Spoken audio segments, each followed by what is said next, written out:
Las 4 nobles verdades son la base esencial de las enseñanzas de Buda. Aunque su formulación parece simple, estas verdades poseen una profundidad que puede llevar una vida entera a comprender plenamente. La palabra Pali Sakka, que se traduce como verdad, también significa realidad o lo que es real. Esto resalta que las 4 nobles verdades no son conceptos abstractos ni creencias para aceptar ciegamente, sino descripciones precisas de la naturaleza de la existencia. Buda las enseñó como verdades universales, comparables a leyes científicas como la gravedad o las leyes de la termodinámica. Estas verdades representan aspectos fundamentales y objetivos de la realidad que Buda realizó durante su iluminación bajo el árbol Bodhi. Según él, desconocerlas equivale a vivir en un estado de sueño, repitiendo los mismos errores y perpetuando el sufrimiento sin siquiera comprender sus causas. Sin embargo, estas verdades son llamadas nobles, porque representan el inicio de un camino transformador. Escucharlas ya constituye un paso hacia la iluminación, hacia convertirse en un ser completamente despierto, un Buda. Por eso, comprenderlas no solo tiene un valor intelectual, sino que posee un poder transformador capaz de cambiar nuestra vida desde sus cimientos. La primera noble verdad, la vida está llena de dukkha. La primera noble verdad nos dice que la vida está impregnada de dukkha. Este término pali a menudo se traduce como sufrimiento, pero su significado va mucho más allá de esta palabra. Dukkha abarca una amplia gama de experiencias humanas, desde incomodidades leves hasta dolores profundos, pasando por insatisfacción, estrés y frustración. Por ejemplo, perder las llaves de tu casa es dukkha. También lo es perder a un ser querido, sentir remordimientos por una mala decisión o sufrir el peso de un trauma emocional. Incluso las pequeñas molestias cotidianas, como llegar tarde a una cita o no encontrar el libro que buscabas, forman parte de este concepto. Sin embargo, dukkha también incluye experiencias que solemos asociar con felicidad, porque incluso la alegría y el placer son efímeros y eventualmente se desvanecen. La primera noble verdad no solo señala la existencia de sufrimiento en nuestras vidas, sino que también nos muestra que incluso aquello que percibimos como felicidad contiene en sí la semilla del sufrimiento. Tomemos como ejemplo un logro personal, como conseguir un ascenso en el trabajo. Aunque inicialmente puede llenarnos de alegría, con el tiempo esa satisfacción se desvanece, dejando espacio para nuevas preocupaciones o deseos. Buda explicó que todo en la vida es impermanente, y esta impermanencia es lo que da lugar a dukkha. Por ejemplo, el placer de una deliciosa comida termina cuando nos sentimos llenos, y la felicidad de un reencuentro con un ser querido desaparece cuando llega el momento de despedirse. Incluso las experiencias más sublimes, como el amor, la creatividad o el aprendizaje, están sujetas a este ciclo. La naturaleza profunda de dukkha. Lo más impactante de la primera noble verdad es que revela una realidad profunda y universal. La felicidad y el placer que experimentamos son, en el fondo, formas diferidas de insatisfacción. Esto no significa que no podamos disfrutar de la vida, sino que debemos comprender que todo placer lleva consigo el potencial de dukkha. Por ejemplo, las personas suelen buscar felicidad en las posesiones materiales, en relaciones o en logros personales. Sin embargo, incluso cuando obtenemos lo que deseamos, el sentimiento de satisfacción es temporal. A menudo nos encontramos deseando algo más, atrapados en un ciclo interminable de querer y obtener, solo para darnos cuenta de que nada de eso nos proporciona una felicidad duradera. Buda no presentó esta verdad para desanimarnos, sino para ayudarnos a ver la vida tal como es. Reconocer la naturaleza transitoria de la felicidad es el primer paso para liberarnos de las expectativas poco realistas y del apego que generan sufrimiento. Dukkha en todas las facetas de la vida. La enseñanza de Buda va más allá de señalar los problemas obvios de la existencia, como el dolor físico o las dificultades emocionales. También incluye las alegrías y los placeres como parte del ciclo de dukkha. Por ejemplo, el nacimiento de un hijo, una experiencia llena de alegría, está inevitablemente acompañada de preocupaciones, sacrificios y, eventualmente, la separación. Incluso las experiencias espirituales no están exentas de dukkha. Buda enseñó que el placer de aprender sus enseñanzas y el gozo que sentimos al practicar la meditación también son transitorios. Al final, si nos apegamos a ellos, también encontraremos insatisfacción. Esta perspectiva puede parecer sombría, pero tiene un propósito profundo. Al reconocer que todo lo que percibimos como placentero es efímero, podemos comenzar a buscar una forma de felicidad que no esté condicionada por las circunstancias externas. Esta búsqueda nos lleva a las siguientes nobles verdades y, finalmente, al camino hacia la liberación. El médico del alma, la comparación de Buda. Para entender mejor esta enseñanza, podemos recurrir a una comparación que hizo un seguidor de Buda, Valpola Rahula, en su libro Lo que Buda enseñó. Imagina 3 médicos. El primero exagera la gravedad de una enfermedad y desanima a su paciente.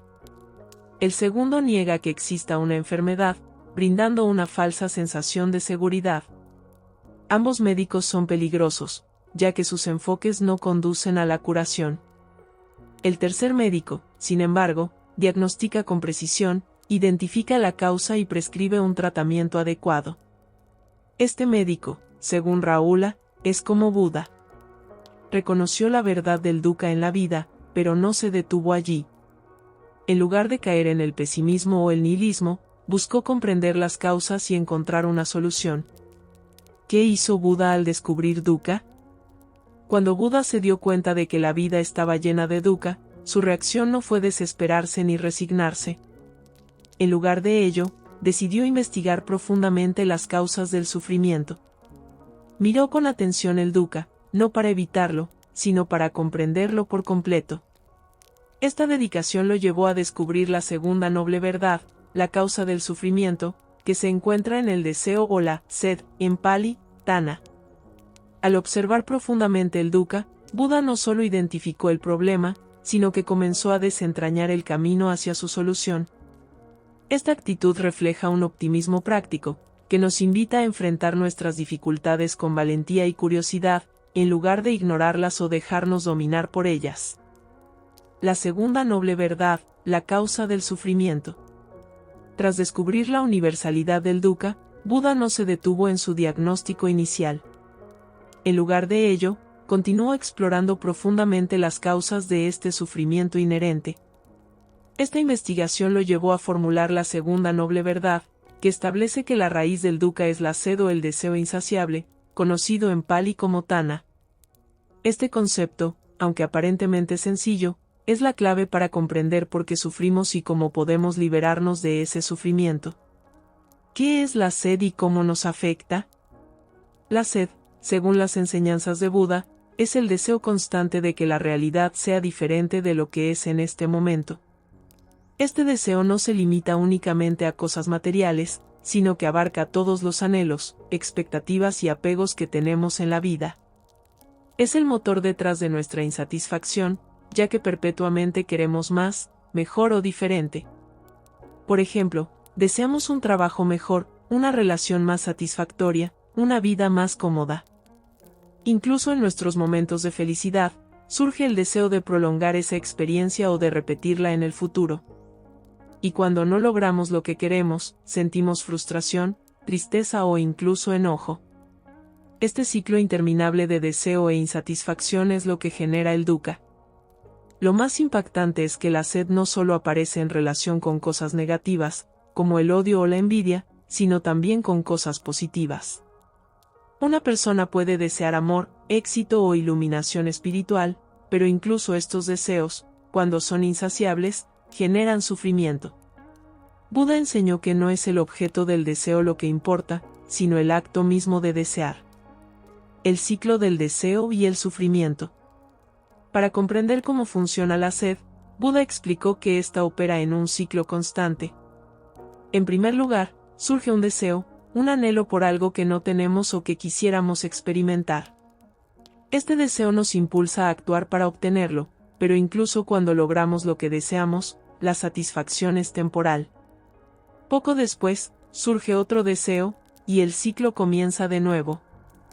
Por ejemplo, una persona puede desear comprarse un coche nuevo. Al principio, la idea de tener el coche genera entusiasmo y alegría. Una vez que lo obtiene, disfruta del coche por un tiempo, pero eventualmente la novedad se desvanece, y comienza a desear algo más, quizás un modelo más nuevo o diferente. Este patrón se repite en casi todos los aspectos de la vida, desde las relaciones hasta los logros personales, creando un estado constante de insatisfacción. Lo que hace que este ciclo sea aún más problemático es que, en lugar de reconocer que el deseo es la causa del sufrimiento, solemos buscar más deseos para llenar ese vacío. Buda comparó esto con un fuego que consume todo a su paso. Cuanto más intentamos alimentar el fuego del deseo, más intenso se vuelve el dukkha. La sed como una adicción. Buda describió la sed como una forma de adicción. Cuando sentimos insatisfacción, en lugar de abandonar nuestros deseos, tendemos a buscar más cosas que creemos que nos harán felices. Sin embargo, este intento de llenar el vacío solo refuerza el ciclo de sufrimiento. Es como intentar apagar un incendio echando más combustible. Un ejemplo común es el deseo de riqueza. Una persona puede pensar que tener más dinero resolverá todos sus problemas y la hará feliz. Sin embargo, una vez que alcanza un cierto nivel de ingresos, el deseo de ganar aún más dinero surge nuevamente. Este proceso es interminable, ya que nunca llegamos a un punto donde sintamos que es suficiente. Buda también señaló que la sed tiene muchas formas. No se limita a lo material, sino que incluye deseos emocionales, como la necesidad de aprobación, y deseos espirituales, como alcanzar la iluminación. Aunque algunos de estos deseos son menos perjudiciales que otros, todos comparten la misma característica, nos atan al dukkha. El sermón del fuego, todo arde. En uno de sus discursos más famosos, conocido como el Sermón del Fuego, Buda habló directamente sobre la naturaleza destructiva de la sed. Les dijo a sus discípulos: todo arde, monjes, todo arde. Explicó que nuestros sentidos, pensamientos y emociones están en llamas con el fuego del deseo, el odio y la ignorancia. Este fuego consume nuestra paz interior y nos mantiene atrapados en un ciclo de sufrimiento. Lo notable de esta enseñanza es que no condena el deseo en sí, sino que lo identifica como un fenómeno natural que debe ser comprendido y trascendido. Buda no nos pide que reprimamos nuestros deseos, sino que los observemos con atención y los dejemos ir cuando nos demos cuenta de que nos están causando daño. La balsa, una metáfora del apego. Buda usó una metáfora poderosa para ilustrar cómo debemos relacionarnos con el deseo y las enseñanzas budistas. Describió sus enseñanzas como una balsa que nos ayuda a cruzar un río peligroso. Una vez que hemos llegado a la otra orilla, no tiene sentido seguir cargando la balsa. Del mismo modo, debemos aprender de las enseñanzas y luego desapegarnos de ellas para seguir avanzando. Este principio también se aplica a nuestras ambiciones y metas. Aunque es importante tener objetivos, aferrarnos a ellos de manera obsesiva puede impedirnos alcanzar la verdadera libertad. Por ejemplo, alguien que busca la iluminación espiritual puede llegar a un punto donde el deseo de iluminación se convierte en un obstáculo en sí mismo. La crítica al budismo, ¿cómo deseamos el nirvana? Una crítica común al budismo es la aparente contradicción entre rechazar el deseo y, al mismo tiempo, desear alcanzar el nirvana. Sin embargo, Buda aclaró que el nirvana no es un objeto de deseo, sino un estado de liberación del deseo mismo. Cuando hablamos de desear el nirvana, en realidad estamos expresando una incomprensión sobre lo que realmente significa este estado. El nirvana no es un lugar ni un objeto, sino la extinción completa de la sed. Es el fin de todas las preferencias, aversiones, apegos y emociones que nos mantienen atados al dukkha. Por esta razón, el nirvana no puede ser algo que deseemos en el sentido convencional. Más bien, es el resultado natural de liberar nuestra mente de los grilletes del deseo. La segunda noble verdad como puerta de entrada al cambio. La segunda noble verdad nos invita a mirar dentro de nosotros mismos y a identificar cómo nuestros deseos y apegos nos están afectando. Esta introspección no tiene como objetivo hacernos sentir culpables, sino darnos las herramientas para comenzar a cambiar. Al comprender que la sed es la raíz del sufrimiento, podemos empezar a trabajar en soltar esos deseos que no nos sirven y a enfocarnos en lo que realmente importa. Al igual que un médico que diagnostica la causa de una enfermedad, Buda nos da el conocimiento necesario para abordar el dukkha desde su origen. Este paso es crucial, porque nos permite pasar de un estado de ignorancia a uno de comprensión y acción consciente. La tercera noble verdad, el fin del sufrimiento. La enseñanza de Buda no se detiene en identificar el problema del dukkha y su causa en la sed o el deseo insaciable. Si lo hiciera, sería una filosofía pesimista, destinada únicamente a diagnosticar la realidad sin ofrecer esperanza. Pero Buda fue mucho más allá. Al alcanzar la iluminación, descubrió algo que cambió no solo su vida, sino también la de quienes siguieron sus enseñanzas: el dukkha puede terminar por completo. Esto es lo que establece la tercera noble verdad: es posible liberar nuestra mente y nuestro corazón del sufrimiento para siempre. ¿Qué es la tercera noble verdad? La tercera noble verdad afirma que existe un estado en el cual el dukkha se extingue completamente. Este estado se conoce como nirvana, una palabra en pali que literalmente significa extinción o apagarse, como cuando un fuego deja de arder. Pero, ¿qué es lo que se extingue en el nirvana? Según Buda, son todas las formas de deseo, aversión e ignorancia que alimentan el sufrimiento. El nirvana no es simplemente una idea abstracta ni un concepto filosófico, sino una experiencia directa y transformadora. Es un estado de liberación total, en el que las cadenas del deseo, el odio y la ilusión se rompen, permitiéndonos vivir en una paz y libertad completas. Lo más extraordinario de esta enseñanza es que no se trata de algo reservado para unos pocos elegidos. Cualquier persona, sin importar su origen, puede alcanzar el nirvana si sigue el camino correcto. La naturaleza del nirvana. A menudo, el nirvana se describe como algo difícil de expresar con palabras, porque trasciende nuestras experiencias habituales. Hemos desarrollado un lenguaje para describir el mundo de las apariencias, el mundo condicionado por el deseo y el sufrimiento. Sin embargo, el nirvana está más allá de estas condiciones. Como resultado, cualquier descripción que intentemos hacer de él será incompleta. El significado literal de nirvana como extinción no implica un vacío o una inexistencia, sino la cesación de aquello que causa el sufrimiento.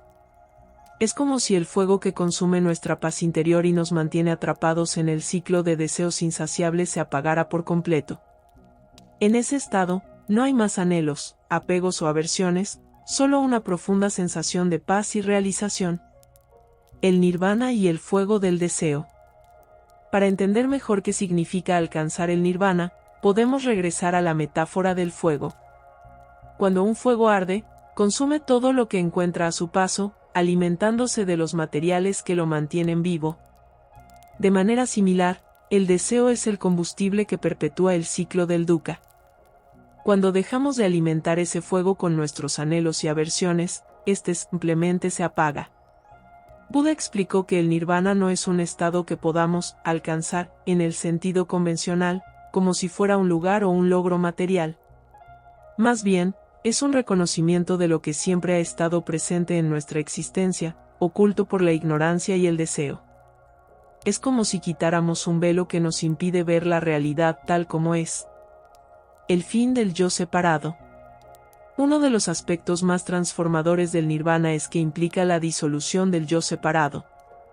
La idea de que somos entidades independientes, aisladas de los demás y del mundo, es una ilusión que alimenta el deseo y el sufrimiento.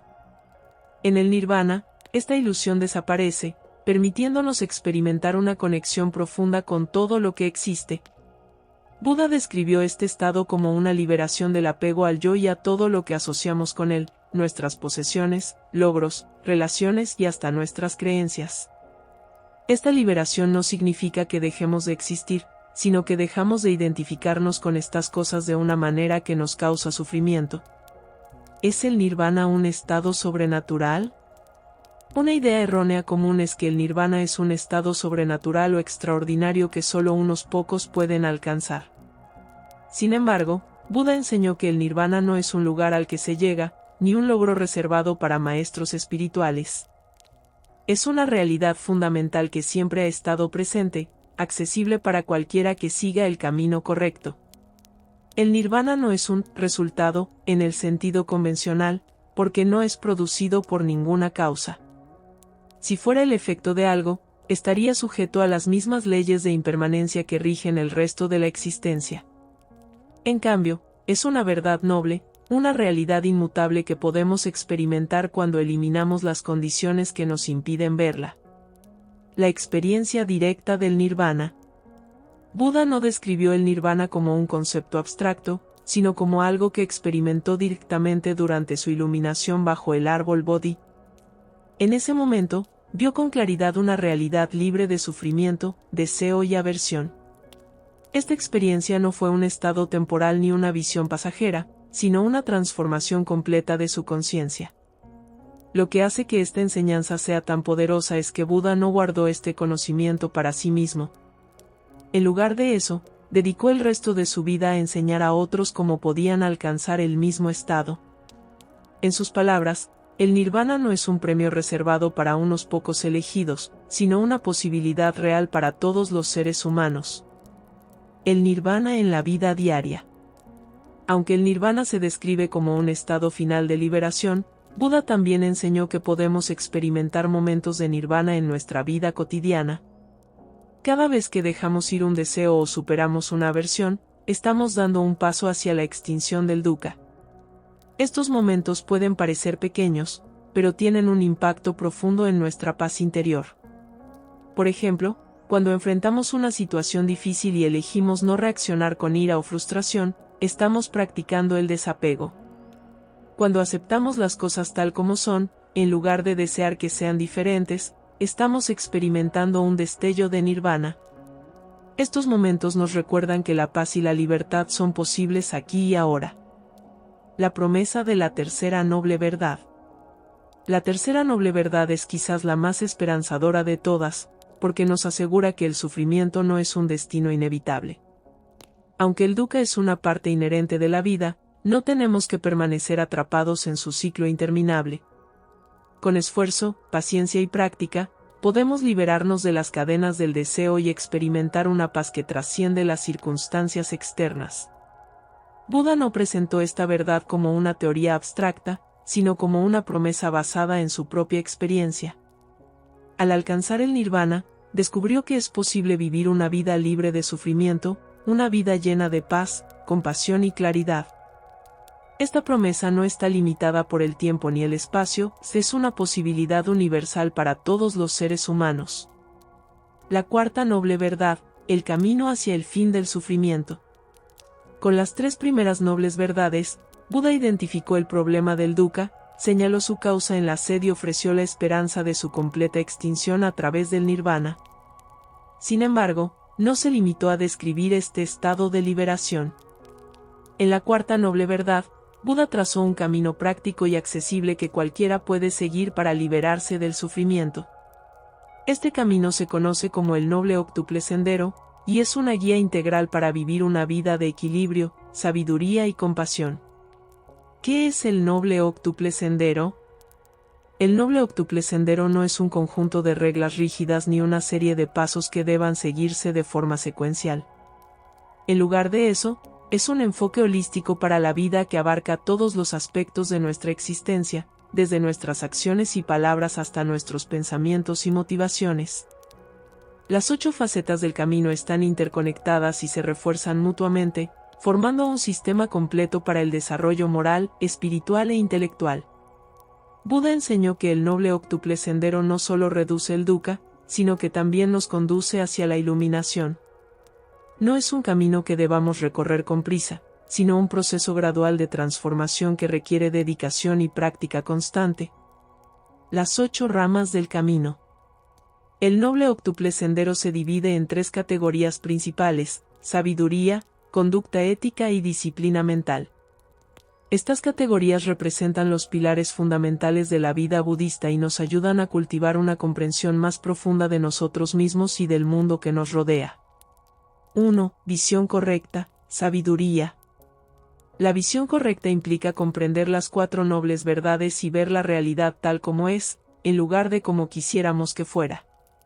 Esta perspectiva nos permite reconocer la impermanencia de todas las cosas y nos ayuda a desapegarnos de los deseos que nos causan sufrimiento. Es el punto de partida del camino, ya que sin una visión clara, nuestras acciones y decisiones carecerán de dirección. 2. Intención correcta, sabiduría. La intención correcta surge de la visión correcta y se refiere a las motivaciones detrás de nuestras acciones. Buda identificó 3 intenciones fundamentales que debemos cultivar: la renuncia, la buena voluntad y la compasión. Estas intenciones nos ayudan a actuar de manera altruista y a dejar de lado las motivaciones egoístas o dañinas. 3. Habla correcta, conducta ética. La manera en que hablamos tiene un impacto profundo en nuestras relaciones y en nuestra paz interior.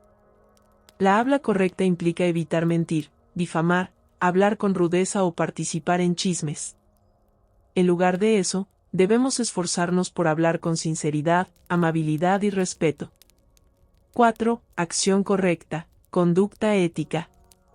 La acción correcta se refiere a nuestras acciones físicas y cómo afectan a los demás. Esto incluye abstenernos de dañar a otros seres vivos, robar o participar en comportamientos sexuales inapropiados. Al vivir de manera ética, reducimos el sufrimiento en el mundo y cultivamos una mayor armonía en nuestras vidas. 5. Modo de vida correcto, conducta ética. El modo de vida correcto nos invita a elegir una forma de ganarnos la vida que sea ética y que no cause daño a otros seres. Esto significa evitar profesiones que exploten, dañen o perjudiquen a otros, como el comercio de armas, drogas o actividades fraudulentas. Un modo de vida ético nos ayuda a vivir en coherencia con nuestros valores. 6. Esfuerzo correcto, disciplina mental. El esfuerzo correcto implica dirigir nuestra energía de manera constructiva hacia el desarrollo de cualidades positivas y la eliminación de hábitos negativos. Esto incluye evitar pensamientos y emociones dañinas, como el odio o la envidia, y cultivar estados mentales beneficiosos, como la generosidad y la paciencia. 7. Atención plena, disciplina mental. La atención plena, o mindfulness, es la práctica de estar plenamente presente en el momento actual. Esto significa ser consciente de nuestros pensamientos, emociones y acciones sin juzgarlos ni aferrarnos a ellos. La atención plena nos permite observar la realidad con claridad y responder de manera consciente en lugar de reaccionar impulsivamente. 8. Concentración correcta, disciplina mental. La concentración correcta se refiere a la práctica de la meditación, que nos ayuda a desarrollar una mente tranquila y enfocada. A través de la meditación, podemos observar la naturaleza de la mente y liberar los apegos y deseos que nos causan sufrimiento. Este estado de concentración nos acerca al nirvana y a una comprensión más profunda de la realidad. El camino como una transformación integral. El noble octuple sendero no es un camino que sigamos de manera lineal, sino un conjunto de prácticas interconectadas que nos transforman en todos los niveles, mental, emocional y espiritual. Por ejemplo, al desarrollar la visión correcta, nuestras intenciones y acciones también cambian. Del mismo modo, al practicar la atención plena y la meditación, cultivamos una mayor claridad y sabiduría que guía nuestras decisiones. Buda comparó este camino con el ajuste de las cuerdas de un instrumento musical. Si las cuerdas están demasiado tensas, el sonido será discordante. Si están demasiado flojas, no producirán ningún sonido. De manera similar, el noble octuple sendero requiere un equilibrio entre esfuerzo y flexibilidad, disciplina y compasión. El camino y la liberación del dukkha. El propósito final del noble octuple sendero es liberarnos del dukkha al transformar nuestra relación con el deseo, el apego y la ignorancia. No se trata solo de cambiar nuestras circunstancias externas, sino de cambiar nuestra percepción y nuestra respuesta a esas circunstancias. Cuando seguimos este camino con dedicación, comenzamos a experimentar una paz interior que no depende de las condiciones externas. El camino no promete una solución rápida ni garantiza una vida libre de desafíos. En cambio, nos ofrece las herramientas para enfrentar esos desafíos con sabiduría, compasión y ecuanimidad. Es un viaje gradual que nos lleva hacia la iluminación, no solo como un estado final, sino como una forma de vivir en el presente con mayor plenitud y autenticidad. Un llamado a la acción. La cuarta noble verdad es una invitación a tomar responsabilidad por nuestro propio bienestar. Buda no nos pide que aceptemos sus enseñanzas ciegamente, sino que las pongamos en práctica y comprobemos su efectividad en nuestras propias vidas. Este enfoque práctico y experimental es lo que hace que el budismo sea tan relevante hoy como lo fue hace 2500 años. Como dijo Buda, el camino hacia el fin del sufrimiento está en nuestras manos. Si estamos dispuestos a caminarlo con paciencia y determinación, podemos descubrir una libertad y una paz que trascienden todas las circunstancias externas.